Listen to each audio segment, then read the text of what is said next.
Oi, oi, eu sou Elisa Rocha e você está no canal Empreendendo Além do Caos. Então, se você é uma empreendedora que deseja viver além do caos, tem que saber que a primeira coisa para que você tenha uma rotina tranquila é organizar essa rotina. Então, o vídeo de hoje vai ser para te mostrar como deve ser a sua organização semanal.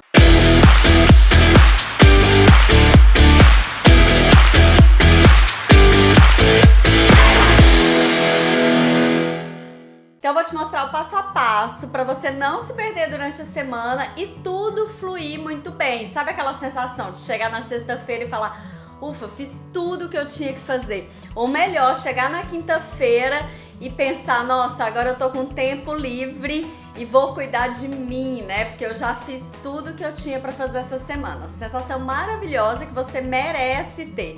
Então aqui no nosso canal eu vou sempre te mostrar o caminho para ter um negócio lucrativo, claro, e essa é a nossa ferramenta principal para a liberdade financeira, mas sem abrir mão de tempo de qualidade para si e para nossa família também.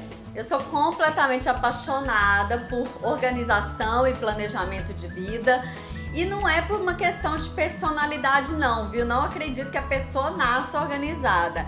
No meu caso, foi uma questão de necessidade. Quando eu comecei a ter que lidar com várias demandas, os meus vários papéis no dia a dia e com uma pitadinha de falta de memória que eu sempre tive, eu resolvi que eu precisava me organizar. E aí busquei métodos, várias ferramentas até chegar no que eu sigo hoje e que eu consigo fazer com que essa rotina seja leve, eu consigo empreender sem caos. E acho fundamental que toda empreendedora vivencie isso, porque quando a gente cria e organiza um sistema para o nosso dia a dia, a gente consegue ter sanidade mental para lidar com todos os outros desafios. A gente consegue ter mais liberdade de tempo e consegue fazer escolhas melhores de como usar esse tempo. A gente consegue lidar melhor com imprevistos. Tem uma coisa que a gente sabe que é certo, é que imprevistos virão e chegarão. E principalmente a gente consegue pensar melhor, porque tem um ditado que diz: quando as águas são turbulentas, a gente não consegue enxergar o fundo, né? Se o raso está turbulento.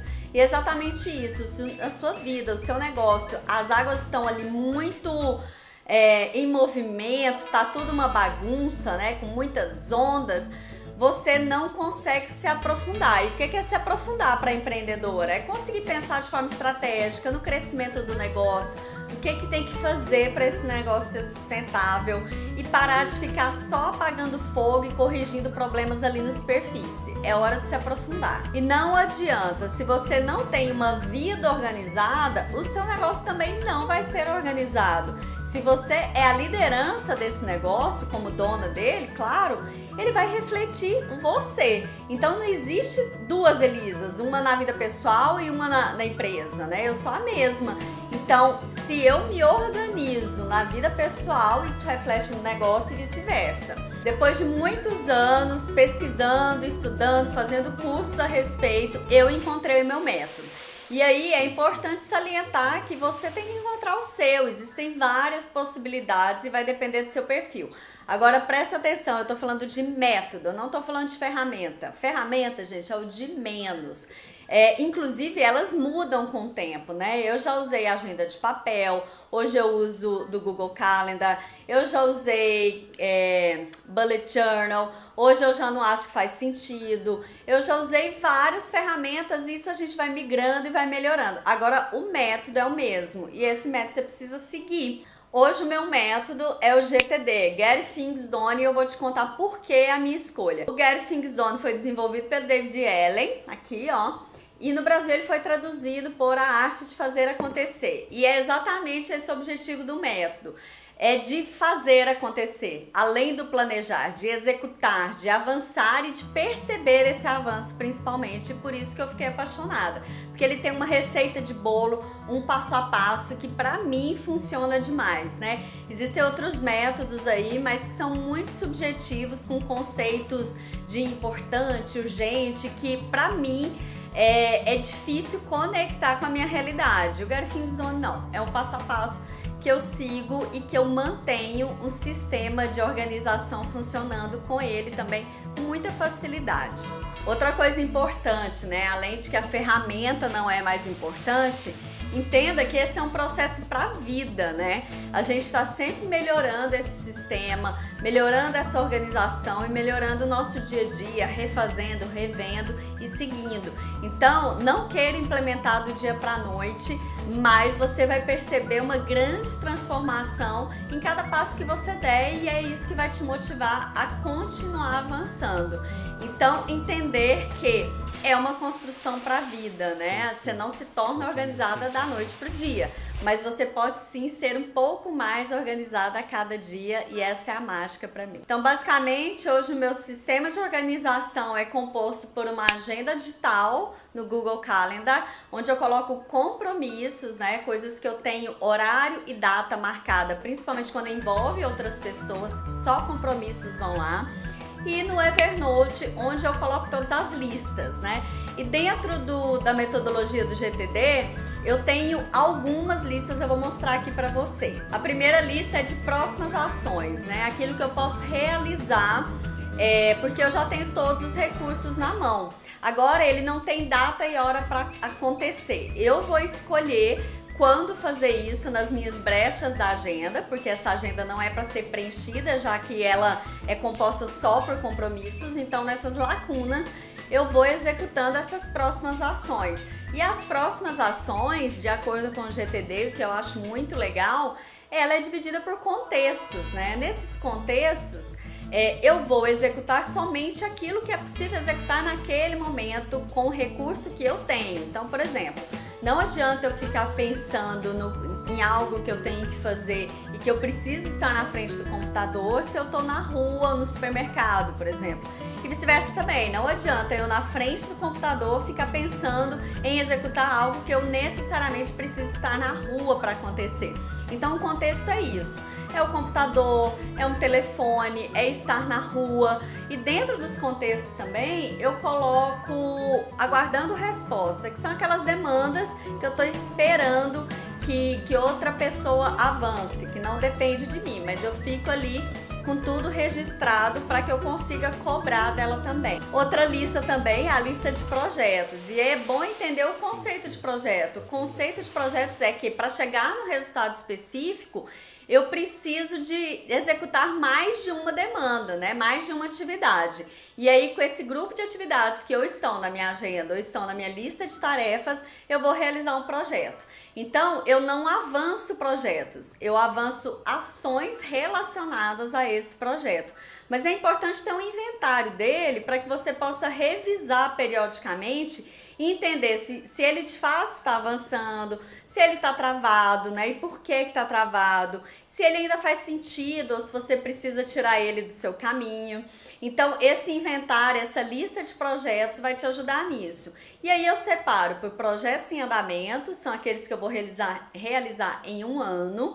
Projetos já concluídos, porque eu gosto de olhar os projetos que eu já concluí, né? Eu gosto desse número, acho melhor do que jogar fora simplesmente, gosto de revisar isso. Tem os projetos para algum dia, talvez. Sabe aquele projeto que você fala, eu queria fazer isso, queria estruturar, mas não é o momento, eu não vou realizar isso em um ano, é mais para o futuro, então eu deixo ele ali engavetado e no momento certo ele vai sair dessa gaveta para virar uma realidade nos meus projetos em andamento. E outras duas listas importantes dentro do GTD é a lista de referências e a lista de listas. A de referências é tudo aquilo que não demanda uma ação, mas que eu quero consultar de tempos em tempos. Então, por exemplo, aqui no meu Evernote eu tenho uma lista de acompanhamento médico, onde eu vou colocando todos os exames, né, todas as datas para consulta posterior. E aí você pode fazer várias coisas, pode ter lá dentro notas de curso que você fez, livros que você leu, tamanho de roupas da família na hora de comprar um presente, você já tem isso, são referências. Os checklists, não, são listas em que eu preciso ter como referência do como fazer, tipo processos. Olha, qual que tem que ser a minha rotina diária, a minha rotina semanal, como que é a minha rotina de organização. Então, se você percebe que tem algum processo aí repetitivo na sua vida, você pode criar uma receita de bolo, né? Da ordem do que fazer dele, e isso vai pro checklist. Tá curtindo até aqui, gente? Então não deixe de deixar seu like, se inscreva no canal, que vídeos como esse sempre rolam. Toda semana tem vídeo novo aqui. E aí você ativa o sininho lá, as notificações, para ficar sabendo também de tudo que tá rolando em primeira mão. E agora eu vou mostrar para vocês finalmente como fazer uma organização semanal, né? Como que eu chego no início da semana tranquila, de que tudo vai fluir, tudo vai rodar e que meus projetos estão andando, né? Que não tem nenhum abandonado, esquecido ou parado. Então lá na sexta-feira, eu gosto de fazer isso na sexta-feira, mas você pode fazer no domingo ou na segunda mesmo, no início da semana. Mas na sexta-feira eu separo um momento para analisar como vai ser a minha semana. E aí você pode fazer isso usando papel e caneta, pode fazer com post-it, pode fazer com calendário, pode fazer como você achar melhor. E aí a primeira coisa é anotar todos os compromissos da semana, o que tá lá na sua agenda, que já tá marcado e que envolve principalmente outras pessoas. Tem dia e hora para acontecer. Depois disso, analisa alguns marcos dessa semana. Por exemplo, eu tenho algum aniversário que eu preciso providenciar um presente, ou eu tenho pagamentos a realizar e preciso me programar para realizar esses pagamentos. Então são marcos, né, que ele tem dia para acontecer, mas não necessariamente tem uma hora para acontecer. Então você vai analisar esses lembretes também. Além disso, é importantíssimo que você olhe para a semana anterior ou para os dias anteriores, porque se ficou alguma coisa sem definir, sem avançar da semana anterior, né, um compromisso que precisou ser remarcado de repente, você olha para a próxima semana para resolver essa pendência. Com essas análises, você já consegue montar uma agenda. Eu já tenho uma agenda da semana com tudo que eu preciso fazer nessa semana. Ou porque é um compromisso, ou porque é uma data em que vai acontecer algo relevante, ou porque eu tenho um deadline e eu preciso resolver naquela semana algo que ficou em aberto. Então, com a agenda feita, o que eu faço? Eu olho essas lacunas da agenda e já pré-planejo o que eu vou encaixar nessas lacunas, né? Se é uma tarde inteira na frente do computador resolvendo pendências, ou se eu vou passar uma manhã inteira na rua também para resolver aquelas ações que eu preciso estar na rua. E aí eu vou montando a minha semana com blocos por contexto para poder otimizar. E eu não ficar mais, tô no telefone, vou pro computador, saio pra rua, volto, entendeu? Então a gente otimiza com blocos, né? Inclusive porque demanda uma energia diferente, né? Eu ir pra rua é uma energia do corpo, não é uma energia mental. Já eu estar trabalhando concentrada no computador é outra energia. Então a gente já dividindo isso por blocos, você não oscila a sua energia também. E importantíssimo, dentro da sua semana, deixe lastros para encaixar algum imprevisto, alguma coisa que você não identificou e que você tem que resolver naquele momento. E aí com isso não tem mais o acúmulo de tarefas, porque eu tive que apagar um fogo aqui e o que eu tinha para fazer não deu para fazer e isso vai se acumulando, vira uma bola de neve. Não, quando você deixa lacunas para isso, você consegue resolver sem impactar no que você tinha previsto aí no seu planejamento semanal. Aí antes que vocês me perguntem, esses post-its aqui tem a ver com o meu planejamento semanal. Cada azulzinho desse é uma semana e o amarelinho são projetos que eu quero focar naquela semana e que eu quero avançar. Aqui não tem compromissos, não tem tarefas, tem projetos de foco da semana. Perceba que não passa de 3, né? Porque senão também não acontece. Por que isso é tão importante? Porque tendo o foco da semana, eu enxergo os meus avanços e comemoro. Um grande problema também que muitas pessoas não implementam uma organização semanal é porque não veem o resultado disso, né? E quando a gente tem um papelzinho ali para arrancar, jogar fora, comemorar, ou um sistema para você ticar e falar foi feito, isso é uma comemoração. Você enxerga esse avanço e você se motiva a continuar sendo organizada, porque tem isso, tem o desafio de fazer uma implementação da organização e o desafio de se manter organizada. O manter organizada vem na medida em que a gente enxerga os resultados disso para nossa vida. E claro, se não avançou, é parar para analisar. Por que não avançou? Será que eu tinha todos os recursos que eu precisava para isso? Ou será que eu estou dependendo de uma outra pessoa que não avançou? E aí, quando você analisa esse não avanço, é que você encontra alternativas de caminhos ou novas ferramentas, novos recursos para poder colocar esse projeto em andamento. Claro, né, gente? Adapte todo esse sistema à sua realidade, ao seu dia a dia, ao seu contexto, mas não deixe de fazer. É libertador e você vai colher muitos bons frutos com isso, eu tenho certeza. Se gostou desse vídeo, já compartilha aí com outras empreendedoras que precisam e que desejam ter essa liberdade de tempo aí, de otimizar a sua semana para conseguir ter mais tranquilidade e focar no que é importante. Um beijo, até semana que vem.